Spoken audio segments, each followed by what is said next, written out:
So today I'm going to tell you why, even through all the messages telling me that I should be smaller and less fat and that I should hate myself, I'm going to tell you why I'm choosing in 2020 to not diet.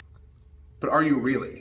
You gotta be so good that they can't ignore you, especially the ones that ain't done shit for you. Yeah, you know exactly what I mean. They stab you in the back and then they ask why you're bleeding. I don't trust words, I trust actions. I don't care what you heard, I'm not slacking.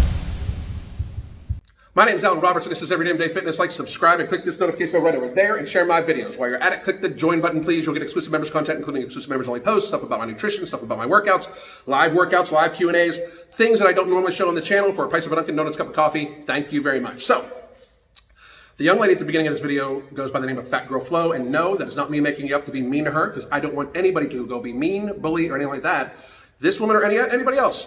She calls herself FatGirlFlow, and she is a fat girl, and she does yoga flows, apparently. So I was going to break down this video that this is from. It's from why she's not dieting in 2020. And I was going to go point by point by point and do the counter arguments with logic and sense and science, which would be very easy to do for this video. But after the second time watching it, I realized this young lady is actually on a diet. She just doesn't realize it, like many, many, many people. You see, if a person eats themselves into a state of ill health, whether it be they restrict themselves to the point where they get very, very, very underweight, and then they continue to restrict themselves and worry about gaining weight, that is the person's eating disorder deciding what their diet is going to be. That is absolutely it. They're on a diet decided by their eating disorder. If a person is of a normalized weight and they eat like shit, and they eat highly palatable, highly processed, highly caloric, low nutritionally valued food, and they go to a doctor, and the doctor's like, you need to change your eating habits or you're gonna die soon, and they continue to eat that way, their eating disorder is deciding what they're eating. It's in charge. If a person's a type 2 diabetic and literally manages their type 2 diabetes with medication and yet still eats highly sugared, highly things, they don't pay meticulous attention to their food to help stave off their type 2 diabetes, their eating disorder is talking.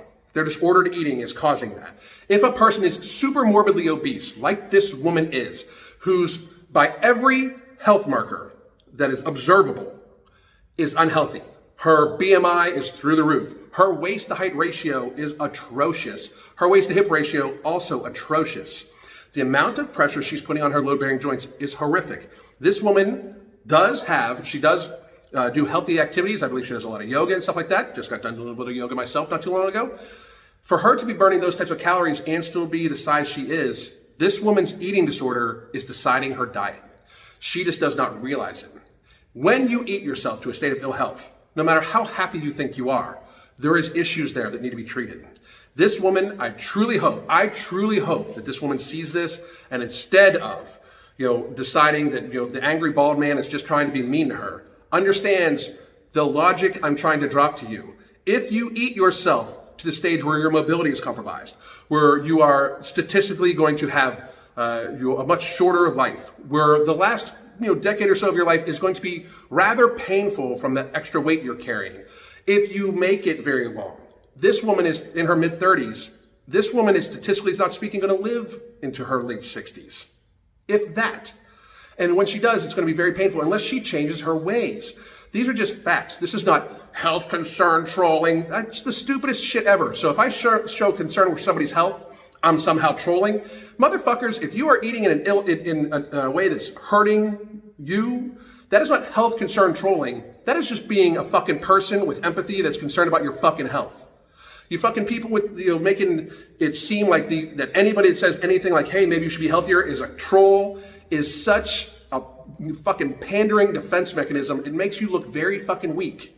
It really does. You should really be concerned with the words that are coming out of their mouth. If they're factual, get yourself checked out. Go talk to a counselor. Go to a psychiatrist. Go to an eating disorder group. Do something. But don't let the eating disorder win.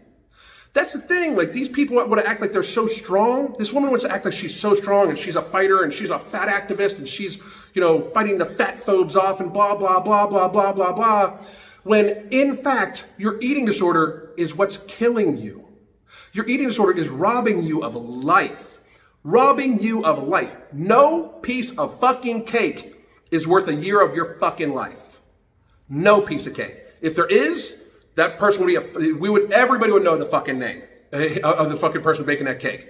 There's no food that should be worth your life, that should be worth your mobility, that should be worth your feet from getting cut off. There's no piece of food that should be worth that to you. And if there's a piece of food or there's a type of food that you look at and go, that is worth a decade of my life to be able to eat that every day, go get fucking help. Go get help. Because in no way, shape, or form are you thinking correctly. Life is precious, especially when you are going to ensure that not only are you shortening your life, but you are making it very, very painful towards the end. People that are morbidly obese do not normally just die in their sleep.